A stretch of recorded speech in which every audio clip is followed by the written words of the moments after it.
আসসালামু আলাইকুম রহমতুল্লাহি ওবরাকাতু। আপনারা সকলেই কেমন আছেন? কমেন্টস করে জানাবেন। আলহামদুলিল্লাহ, আমরা সকলেই ভালো আছি। সকলের এই আবহাওয়া মনোমুগ্ধকর, যেখানে আমরা দেখতেছি মেঘনা নদী।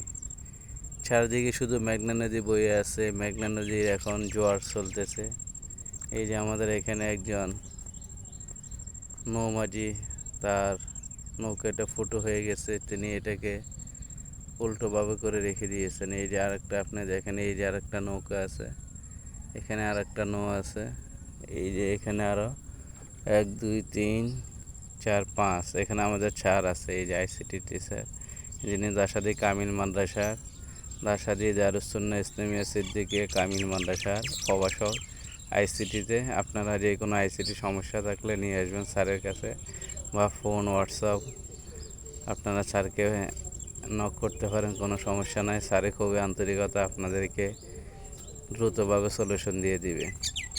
তাহলে আমরা দেখলাম যে এই যে মেঘনা নদীর তীর ঘেঁষে এই ফোড়াটা, সামনে ওইদিকে ফোড়াটা মেঘনা নদী, এদিকে কিছু জঙ্গল আছে, এরপরে ওই ফার্স্টটা ফোড়াটা মেঘনা নদী।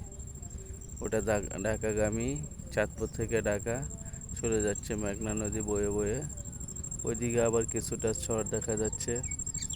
সব মিলে আল্লাহ তাআলা লীলা খেলা। কালকে আমরা দেখলাম যে নৌকাটা এখন যেখানে আছে সেখান থেকে আরও সামনে পানি ছিল। আজকে আবার এসে দেখি এটা ফুল পরিপূর্ণ হয়ে গেছে।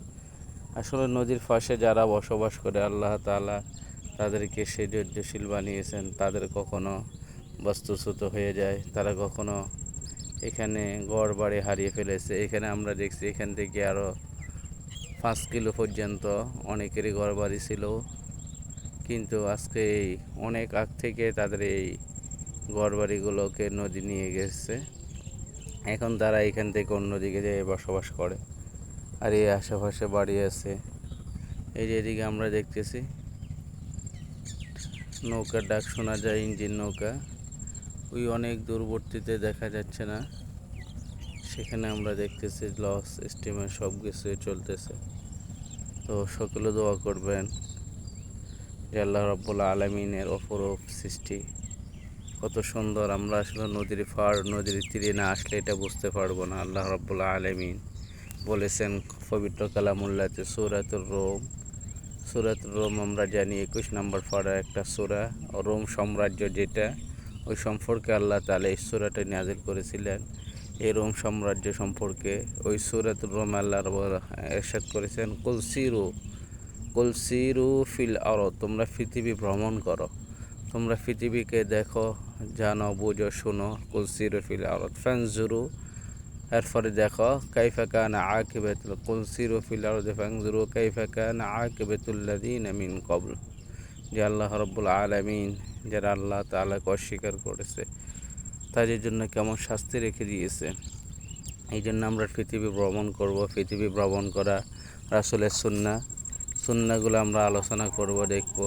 এদিকে দেখেন আমরা বাড়ি, এদিকে একটা দোকান আছে, সে মাঝে তার দোকানের কাছাকাছি পানি চলে আসছে। সেই দোকানে দিনের বেলা অনেক কিছু ক্রয় বিক্রয় হয়। আর এখান থেকে এই নৌকাগুলো, বিশেষ করে এইগুলা বেশিরভাগই ইলিশ মাছ ধরে নিয়ে এসে এটা হাটে বিক্রি করে দেয়। সুতরাং সকলেই এই নদীর আশেপাশে ঘোরার চেষ্টা করবেন। মনোমুগ্ধকর পরিবেশ, নিজেকে আসলে পৃথিবীকে দেখতে। এই যে বড় একটা ট্রলার আমরা দেখতেছি যে খুব সুন্দর করে চলে যাচ্ছে। বড় একটা ট্রলার অনেক দূরে ট্রলারটি এখানটা চলে যাচ্ছে। এদিক দিয়ে আকাশ মনে হচ্ছে এটা মাটির নিচে চলে আসছে। আল্লাহ তাআলা আমাদের সবাইকে হেফাজত করুক, সবাইকে অপরূপ সৌন্দর্য সৃষ্টিগুলো দেখার তৌফিক এনায়েত করুক। সকলের নিকট কৃতজ্ঞতা প্রকাশ করে এখানে শেষ করলাম। আসসালামু আলাইকুম রহমতুল্লাহ।